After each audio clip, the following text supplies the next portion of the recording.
Hello student.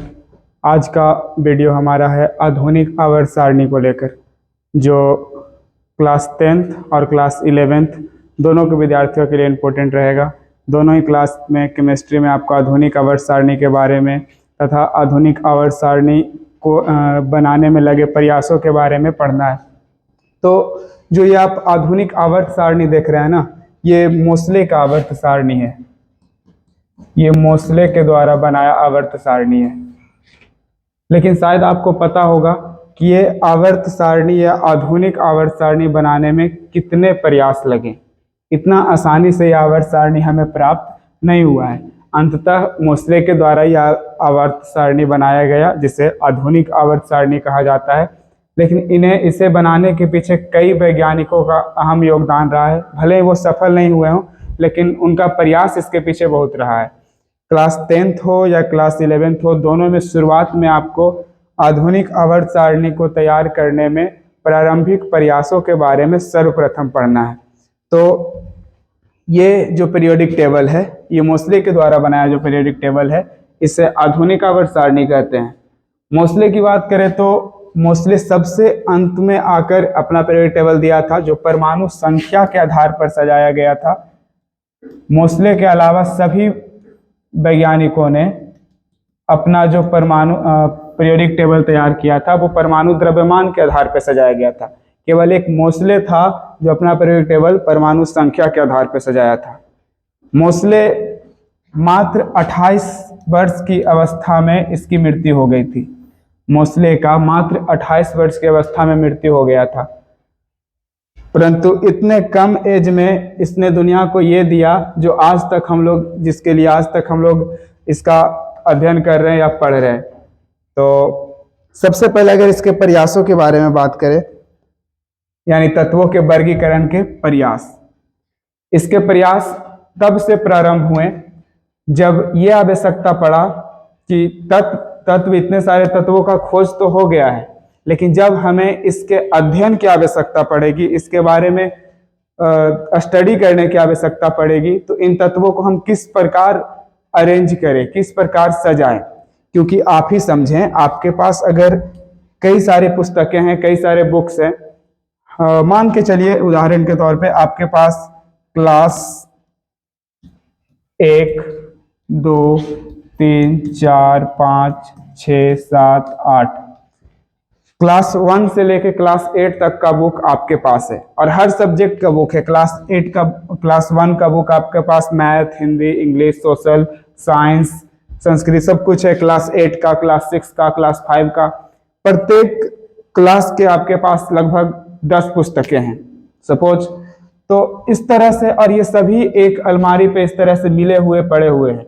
उसमें से कभी भी आपको आवश्यकता पड़ा कि क्लास 7 का हमको एक बुक चाहिए और मैथ का बुक चाहिए, आपको कितना समय लगेगा ढूंढने में, कितना परेशानी होगा उसे ढूंढने में।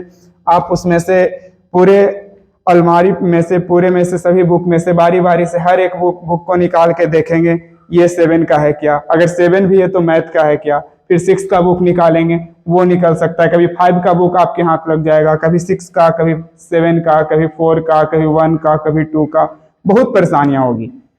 तो इसके लिए आप क्या करेंगे, इन सभी परेशानियों से निपटने के लिए आप क्या करेंगे?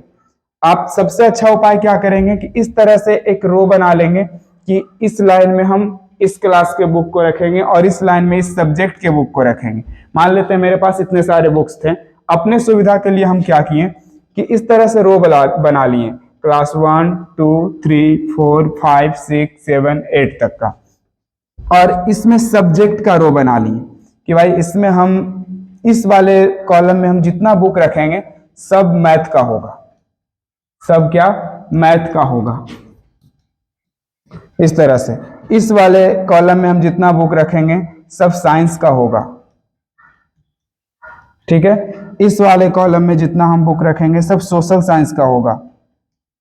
इस तरह से करके हम एक कॉलम बना लिए। एक तरफ क्या किए, इस तरह से जो ये धरती तल होता है, धरती तल के समांतर जो इस तरह से कतारें होती है, जिसको क्षैतिज रेखा कहते हैं, धरती तल के समांतर यानी क्षैतिज रेखा के रूप में जो ये लाइन देख रहे हैं आप लोग, इसको आवर्त कहा जाता है। यहाँ पे आधुनिक आवर्त सारणी में भी देखिएगा देखिए ये आधुनिक आवर्त सारणी में हम लोग देखेंगे तो ये जो है ये इसका आवर्त है। ये जो आपको लाइन दिखाई दे रहे हैं, ये जो आपका लाइन है ये इसका आवर्त है। जैसे ये पहला आवर्त है इसका, ये दूसरा आवर्त है, ये तीसरा आवर्त है, ये चौथा आवर्त है। इस तरह से करके आपको 7 आवर्त दिखाई दे रहे होंगे। देखिए पीरियड लिखा हुआ है 1 2 3 4 5 6 7, तो इस तरह से 7 आवर्त हो गए इसमें।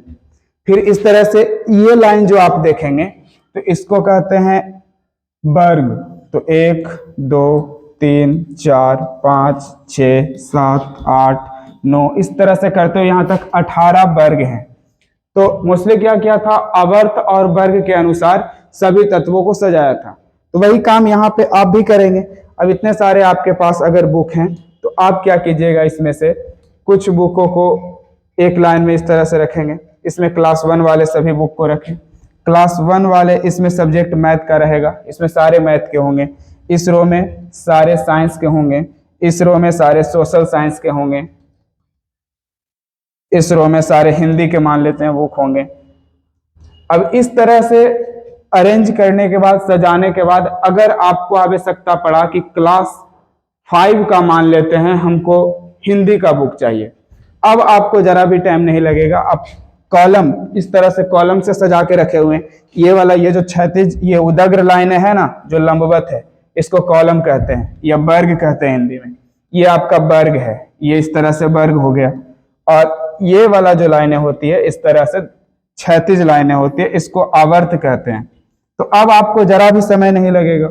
आपको क्लास 5 का हिंदी का बुक चाहिए तो आप क्लास 5 वाले कॉलम में जाएंगे, क्योंकि आप सजाए, आपको तो पता है कि ये वाला क्लास 1 का कॉलम है, ये क्लास 2 का कॉलम है, ये क्लास 3 का कॉलम है, ये क्लास 4 का कॉलम है, ये मिल गया क्लास 5 का कॉलम। 5 के कॉलम में देखिए हिंदी किस नंबर में रखे थे, इस रो में रखे थे, तो इस वाले आवर्त में आएंगे, इस वाले कॉलम में आएंगे और आप सीधा क्या उठाइएगा, हिंदी का बुक। मतलब इस तरह से अरेंज करने के बाद आपको दूसरा बुक चुनने का जरूरत नहीं पड़ेगा, सेम सिर्फ उसी बुक के पास आप पहुंचेंगे। अगर आपको चाहिए कि भाई हमको क्लास 2 का मैथ का बुक चाहिए, तो क्लास 2 दूसरा वाला वर्ग में है, और मैथ चाहिए तो सब्जेक्ट की तरफ से देखिए तो सब्जेक्ट पहला ही आवर्त है वो मैथ का है, तो बस क्लास 2 के पहला जो लाइन में मिलेगा उसको उठा देंगे तो आपका मैथ का बुक हो गया। तो इस तरह से अरेंज करने के बाद आपका काम कितना आसान हो गया। कोई भी बुक चाहिए, आप बिना ढूंढने का भी आपको जरूरत नहीं है, सीधा जाएंगे और सीधा उस बुक को ही आप उठाएंगे।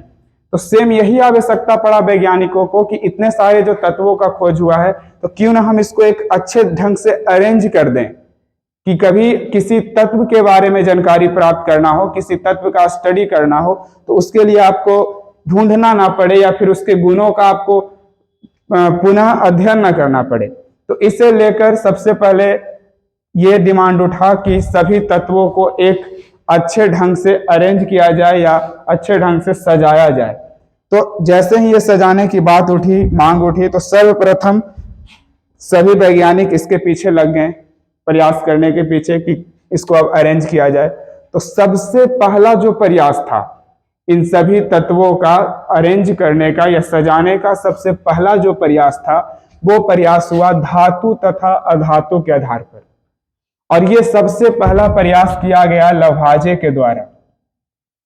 ये सबसे पहला प्रयास किया गया लौभाजे नामक वैज्ञानिक के द्वारा। लौभाजे उनके समय तक जितने भी तत्वों का खोज हो चुका था उन सभी तत्वों को धातु और अधातु के आधार पर सजाएं।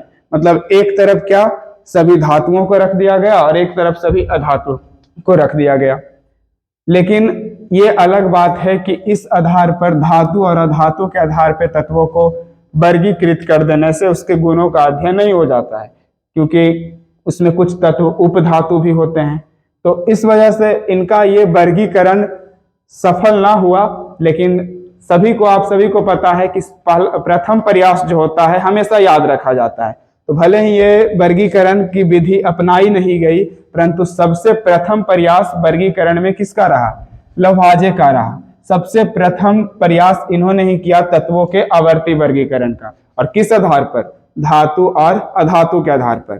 परंतु यह वर्गीकरण ज्यादा सफल हुआ नहीं, क्योंकि इसमें कई सारे गुण ऐसे थे जिसका अध्ययन करना संभव नहीं था धातु और अधातु के आधार पर।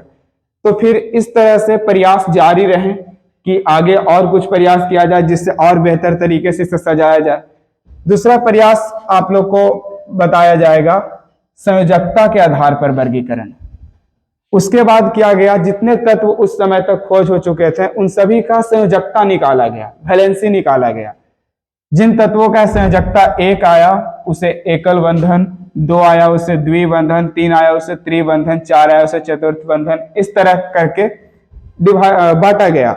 उसमें एकल बंधन वाले जितने तत्व थे, यानी संयोजकता 1 आने वाले जितने तत्व, जैसे सोडियम हो गया, सोडियम का परमाणु संख्या 11 होता है। अगर इसका संयोजकता निकालेंगे तो 2, 8 और 1, आखिरी कक्षा में 1 इलेक्ट्रॉन है, यानी 1 का त्याग करेगा ये, तो संयोजकता कितना हो गया, 1। तो इसे एकल बंधन इसे कहा जाता है। तो ऐसे ऐसे जितने तत्व थे जिसका संयोजकता 1 आता हो सबको एक लाइन में, जिसका संयोजकता 2 आता हो सबको दूसरे लाइन में, जिसका संयोजकता 3 आता हो सबको तीसरे लाइन में, और 4 आता हो सबको चौथे लाइन में रखा गया। जितने भी वैलेंसी तत्व थे, जितने भी तत्व थे उस समय तक खोज हो चुके, सभी का वैलेंसी निकाला गया, संयोजकता निकाला गया और उसे इस तरह से अरेंज कर दिया गया। 1 संयोजकता वाले को एक लाइन में, दूसरे 2 संयोजकता वाले को दूसरे लाइन में, 3 संयोजकता वाले को तीसरे लाइन में, 4 संयोजकता वाले के चौथे लाइन में, इस तरह से अरेंज करके एक आवर्त सारणी तैयार किया गया। लेकिन ये वर्गीकरण भी सफल नहीं हुआ, क्योंकि आप यहां खुद ही देखिए, सोडियम का संयोजकता भी हम निकाले, कितना आया, 1। एक और तत्व हम उदाहरण के लिए लेते हैं, क्लोरीन। क्लोरीन का संयोजकता निकाल के देखते हैं जरा। क्लोरीन का परमाणु संख्या 17। शुरू वाले कक्षा में 2 तत्व जाएंगे, फिर 8, लास्ट में कितना बचेगा, 7, हो गया 17। यानी एक तत्व को ये ग्रहण करेगा तो इसका अष्टक पूरा होगा, यानी संयोजकता इसका भी कितना, 1। अब क्लोरीन का भी संयोजकता 1 है, सोडियम का भी संयोजकता 1 है।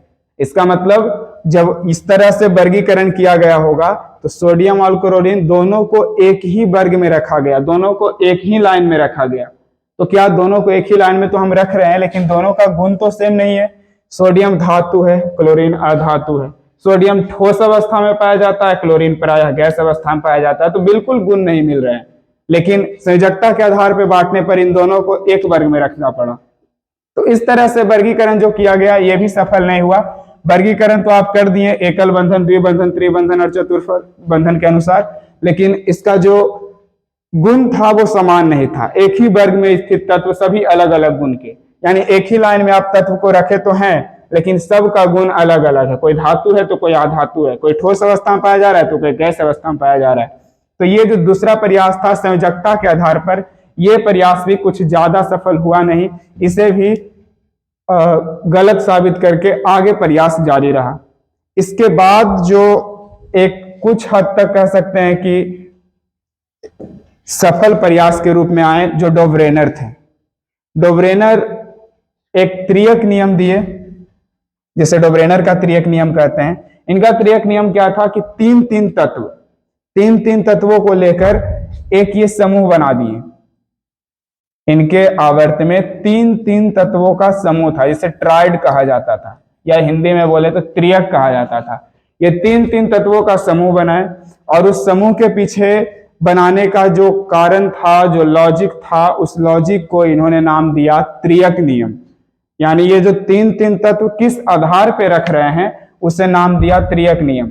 इन 3 तत्वों को सजाने के पीछे इनका लॉजिक क्या था कि ये जो 3 तत्व लेते थे, 1 2 3, 1 2 3, इस तरह से इन 3 तत्वों में किनारे वाले दोनों तत्वों का औसत या माध्य, उसके द्रव्यमानों का औसत, ये किनारे वाले दोनों तत्वों के द्रव्यमानों का औसत या माध्य बीच वाले तत्व के लगभग बराबर होता है। यानी ये वही 3 तत्व ले रहे थे जिसमें किनारे वाले दोनों तत्वों का औसत या माध्य बीच वाले तत्व के द्रव्यमान के लगभग बराबर था। अगर इसमें 3 तत्व लिया गया तो इसमें भी किनारे वाले जो भी तत्व था, अगर इसे बढ़ते क्रम या घटते क्रम किसी क्रम में भी सजा दिया जाए, बढ़ते या घटते, तो उसमें किनारे वाले दोनों तत्वों का औसत बीच वाले यानी मध्यवर्ती तत्व के परमाणु द्रव्यमान के लगभग बराबर होता है। इसमें भी अगर 3 तत्व लिए तो किनारे वाले दोनों तत्वों का औसत या माध्य बीच वाले तत्व के परमाणु द्रव्यमान के बराबर होता है। तो इस आधार पर ये 3 तत्व कर करके सरियाएं। सजाने के बाद इनको क्या मिला, ये 3 करके तत्व तो सजा लिए, लेकिन उस समय तक जितने तत्वों का खोज हुआ था उसमें से ये ट्रिपलेट बनाने के बाद कुछ तत्व शेष बच जाते हैं। यानी मान के चलिए कि उस टाइम तक अगर 20, सपोज करिए कि 20 तत्वों का खोज हो चुका था, तो इसमें से ये समूह तो 3 का बना दिए। मान लेते हैं 15 तत्वों का समूह तो बन गया, लेकिन 5 ऐसे तत्व शेष बच गए जिनका कोई लॉजिक ही नहीं बन रहा है, कोई ट्रिपलेट बन ही नहीं रहा है। यानी वही किनारे वाले 2 तत्वों के द्रव्यमानों का माध्य बीच वाले के बराबर आ ही नहीं रहा है। तो इस स्थिति में ये 5 तत्व ऐसे ही शेष रह गए, यानी इसका कहीं जगह ही नहीं मिल रहा था कि इसे भी ट्रिपलेट बनाया जाए। ये ट्रिपलेट का हिस्सा बनने को तैयार ही नहीं थे। तो इस स्थिति में डोब्रेनर का त्रियक नियम कुछ ही तत्वों पर लागू हो पाया, कई तत्व ऐसे ही शेष बच जा रहे थे जिस पर ट्रिपलेट लागू नहीं हो रहा था। तो इस प्रकार डोब्रेनर का नियम कुछ तत्वों के लिए तो सही साबित हुआ, लेकिन कुछ तत्व ऐसे थे जिस पर त्रियक नियम लागू नहीं हो रहा था। तो इस कारण डोब्रेनर के त्रियक नियम के बाद भी प्रयास जारी रहे कि आगे भी कुछ ऐसा कह सकते हैं कि नियम लाया जाए जिससे एक तत्वों का समुचित वर्गीकरण हो सके। तो इसके बाद आते हैं न्यूलैंड्स। न्यूलैंड्स का अष्टक नियम। न्यूलैंड्स क्या लेके आते हैं, अपना अष्टक नियम लेके आते हैं। न्यूलैंड्स का कहना था कि जितने तत्वों का भी खोज हो चुका है, इनके समय तक, न्यूलैंड्स के समय तक मात्र 56 तत्वों का खोज हो चुका था। न्यूलैंड्स के समय तक मात्र 56 तत्वों का ही खोज हो चुका था। तो जितने तत्वों का खोज हो चुका था इनके समय तक, यानी 56 तत्वों को वो क्या किए, इस तरह से बताएं कि यदि खोज हो चुके, अभी तक खोज हो चुके सभी तत्वों को परमाणु द्रव्यमान के अनुसार बढ़ते क्रम में सजाया जाए। जितने भी तत्व उस टाइम तक खोज हो चुके थे, तो उन सभी तत्वों को अगर परमाणु द्रव्यमान के अनुसार बढ़ते क्रम में सजाया जाए तो प्रत्येक तत्व के बाद का 8वां तत्व का गुण सेम होता है, समान होता है। यानी कि इस तरह से अगर लगातार करके सजा दिया जाए सभी तत्वों को 1 2 3 4 5 6 7 8, तो प्रत्येक तत्व का गुण 8वां से मैच करेगा, इसका अगला से मैच करेगा, इसका अगला से मैच करेगा। यानी हर तत्व का गुण उसके बाद वाले 8वें तत्व के गुण के समान होगा। जिस प्रकार संगीत के 7 स्वर अगले तत्व के समान होते हैं। जैसे अगर संगीत का बात करें इस तरह से सा रे गा म प ध नी, इस तरह से होता है ना संगीत के 7 स्वर। तो देखिएगा तो इसमें हर स्वर अपने 8वें स्वर से मैच करेगा। जैसे सा है तो यहां से प्रारंभ करने पर 1 2 3 4 5 6 7 8, फिर सा मिला। अगर गा से देखते हैं तो 1 2 3 4 5 6 7 8, तो 8वां में फिर से गा मिला। यानी हर एक तत्व अपने 8वें तत्व के बाद सेम चीज पा रहा है। अगर प से देखिएगा तो 1 2 3 4 5 6 7 8, देखिए फिर प मिला हमको। तो प्रत्येक तत्व अपने 8वें तत्व के समान मैच कर रहा है। तो सेम न्यूलैंड्स क्या बताए थे कि जितने तत्व अभी तक खोज हो चुके हैं अपने 8वें तत्व के गुण से उसका गुण मैच करेगा, अगर उसे क्या परमाणु द्रव्यमान के बढ़ते क्रम में सजाया जाए। तो इनका नियम बहुत हद तक लागू तो हो रहा था, लेकिन इनमें दोष क्या निकला कि ये केवल 20 तक, उस टाइम तक 56 तत्व तो खोज हो चुके थे, परंतु इनका जो नियम था केवल कैल्शियम तक ही फॉलो कर रहा था। यानी कैल्शियम तक जाने पर प्रत्येक तत्व अपने 8वें तत्व से अपना गुण तो मैच कर रहा था, लेकिन उसके बाद ऐसा देखने को नहीं मिल रहा था। और इनका सबसे बड़ा दोष क्या साबित हुआ कि इनके समय तक केवल 56 तत्वों का ही खोज हो चुका था। और न्यूलैंड्स ने बताया कि अब फ्यूचर में, भविष्य में 56 से अधिक तत्वों का खोज नहीं होगा। अभी तक प्रकृति में 56 तत्वों का खोज हो चुका है और 56 ही तत्व है प्रकृति में, इससे ज्यादा तत्वों का खोज हो नहीं सकता है। तो इन्होंने सबसे बड़ा ये कमिटमेंट करके गलती किया कि अब 56 से ज्यादा तत्व नहीं खोजे जाएंगे। और उसमें क्या हुआ कि इनके टाइम तक 56 तत्व तो खोजे गए थे, लेकिन उसमें से कोई भी तत्व जो 18वां वर्ग होता है ना, इधर यहाँ देखिए, जब मोसले का समय था, जब मोसले अपना पीरियोडिक टेबल बनाया था, तो उस टाइम तक सभी तत्व लगभग खोजे गए थे। तो उस टाइम ये जो 18वां वर्ग देख रहे हैं यहाँ पे, ये 18वें वर्ग में देखिए, यहाँ जो 18वां वर्ग है इसमें क्या, helium, neon, argon, krypton, xenon, radon, ये सब 18वें वर्ग में जितने तत्व है इसे अक्रिय गैस कहते हैं, या नोबेल गैस कहते हैं, या उत्कृष्ट गैस कहते हैं, या निष्क्रिय गैस कहते हैं, बहुत सारा नाम है। तो सब जो भी है 18वां तत्व में उस समय तक, न्यूलैंड्स के समय तक इनमें से एक का भी खोज नहीं हुआ था। इनमें जो भी आप देख रहे हैं ना, helium, neon, argon, krypton, xenon और रेडॉन, एक का भी खोज नहीं हुआ था न्यूलैंड्स के समय तक। तो इसलिए उन्होंने तो कमिटमेंट कर दिया कि अब 56 के अलावा कोई तत्व का खोज नहीं किया जाएगा, प्रकृति में 56 ही तत्व है। लेकिन जैसे जैसे तत्वों का खोज हुआ, इनका नियम जो था कि 8वें तत्व के बाद दोहराएगा, ये गलत साबित होने लगा। जैसे एग्जाम्पल, हाइड्रोजन तो था इनके समय तक, लेकिन हीलियम एक क्या है, निष्क्रिय गैस है या क्रिय गैस है, तो उसका खोज अभी उस समय तक ना हुआ था। तो इसका गुण 8वें तत्व के बाद जो मैच कर रहा था, अपने से 8वें तत्व के समान मैच कर रहा था, अब हीलियम खोजा गया तो उसका स्थान कहाँ होगा, हाइड्रोजन के जस्ट बाद। तो हाइड्रोजन बीच में एक और बढ़ गया, तो अब इसका गुण किससे मैच करेगा, 9वें वाले से मैच करेगा। यानी जो 8वें से मैच कर रहे थे वो अब 9वें से मैच कर रहे हैं। हीलियम, उसके बाद नियॉन का खोज हुआ या आर्गन आया, तो ये सभी अक्रिय गैस उस समय नहीं थे जिस समय न्यूलैंड्स अपना अष्टक नियम दिया था। लेकिन जब हीलियम, नियॉन और आर्गन का खोज हुआ तो ये सभी तत्व जो थे, जो 8वें से अपने गुण मैच करवा रहे थे, वो अब 9वें से मैच कर रहे थे, क्योंकि इसके बीच एक तत्व और घुस गया। जब अब आप लोग एक कतार में बैठे हुए हैं, तो आपका किसी से 8वें के बाद नंबर आता है, आपके बाद अगर बीच में एक और आदमी को घुसा दिया जाए तो वो आपसे 9वें नंबर पे आएगा। सेम वही चीज हुआ न्यूलैंड्स के साथ, बीच में हीलियम आ गया, बीच में नियॉन आ गया, बीच में आर्गन आ गया, इसके कारण अब इसका गुण किससे मैच करने लगा, 90 तत्व से मैच करने लगा। तो जो इसका नियम था ना कि संगीत के साथ स्वर जैसा 8 के बाद मैच करेगा, ये उसी समय गलत हो गया जब तत्वों का खोज होना शुरू हुआ। तो यानी न्यूलैंड्स का प्रयास भी असफल रहा। इसके बाद भी लोग प्रयास करते रहे कि आवर्त सारणी में और विकास कैसे किया जाए। तो इसके बाद आते हैं मेंडलीफ। मेंडलीफ आवर्त सारणी को, मेंडलीफ भी इन्हीं सब के तरह परमाणु द्रव्यमान के अनुसार सजाते हैं। मेंडलीफ न्यूलैंड से प्रेरित होकर ही अपना अपना आवर्त सारणी लाता है। तो न्यूलैंड्स भी परमाणु द्रव्यमान के अनुसार तत्वों को सजाया था, एक बढ़ते क्रम में सजाया था और बोला था क्या, 8वें तत्व के बाद इसका गुण मैच करेगा। मेंडलीफ भी सेम अपने आवर्त सारणी को परमाणु द्रव्यमान के अनुसार ही सजाता है, लेकिन ये ऐसा कोई कमिटमेंट नहीं करता है कि अब तत्वों का खोज नहीं होगा। ये अपने आवर्त सारणी में बहुत ही समझदारी से कुछ स्थान छोड़ देता है कि फ्यूचर में, भविष्य में जब तत्व खोजे जाएंगे ना, तो यहाँ पे इसका स्थान होगा। यानी एक अनुमानित स्थान कि भविष्य में खोजे जाने वाले तत्वों का स्थान यहाँ पर होगा। तो ये जो स्थान छोड़ता है, वास्तव में भविष्य में जब तत्व खोजे जाते हैं तो इसके द्वारा बताए गए स्थान पर पूरी तरह से फिट बैठते हैं। यानी इसका भविष्यवाणी भी लगभग सही जा रहा था। जहां जहां बताया था कि फ्यूचर में तत्व खोजे जाएंगे और उसका स्थान यहाँ पर फिट बैठेगा, सेम उसी जगह पर वे तत्व आ रहे थे।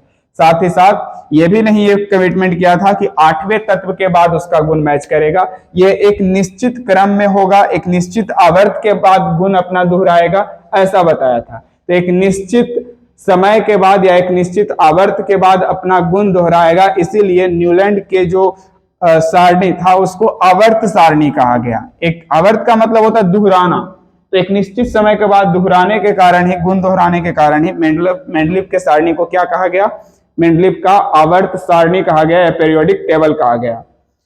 मेंडलीफ का पीरियोडिक टेबल बहुत हद तक सही था, परंतु उसमें भी कुछ दोष पाए गए।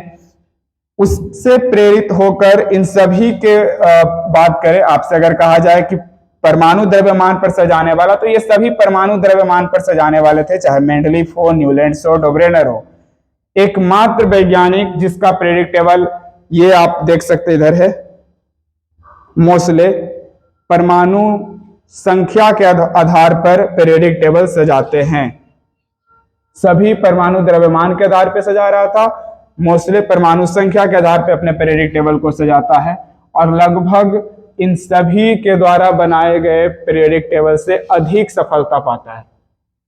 इसने क्या किया, इन सभी तत्वों को जो परमाणु द्रव्यमान के आधार पर सजाया जा रहा था, मोसले बोला कि अगर परमाणु द्रव्यमान के आधार पर सजाया जाए तो तत्वों का जो गुण है उसके अपेक्षा परमाणु संख्या पर सजाने के बाद ज्यादा गुण मैच करेगा। यानी इन्हीं तत्वों को मोसले क्या किया, उसके परमाणु संख्या के बढ़ते क्रम में सजाया, तो ये पाया कि उसके गुण बहुत ज्यादा मैच कर रहे हैं किसके तुलना में, परमाणु द्रव्यमान के तुलना में। तो इस प्रकार मोसले का जो आवर्त सारणी था सबसे ज्यादा सफल रहा। मतलब मात्र 28 वर्ष की अवस्था में मृत्यु हो गया, ज्यादा नॉर्मल साधारण आयु के आधा भी नहीं जी पाए थे, लेकिन जितना वर्ष जिए थे एक बहुत बड़ा चीज, बहुत बड़ा उपलब्धि हासिल करके गए थे मोसले। तो ये जो अपना पीरियोडिक टेबल दिए, इसके बारे में, इस पीरियोडिक टेबल जो आप यहाँ पे अभी देख रहे हैं, बहुत कुछ छिपा हुआ है इसमें, ऐसे ही नहीं, बहुत ज्यादा कह सकते हैं सोच विचार के पीरियोडिक टेबल तैयार किया गया है। बहुत तत्वों का, सभी गुणों का व्याख्या इस छोटे से टेबल से हो जाता है। तो इसके बारे में कि इसका, इन तत्वों का गुण किस प्रकार पीरियोडिक टेबल से देख सकते हैं, पीरियोडिक टेबल को देखकर आप क्या क्या जानकारी हासिल कर सकते हैं, इस सब के बारे में हम एक नेक्स्ट वीडियो लाएंगे जिसमें डिस्कस करेंगे। धन्यवाद।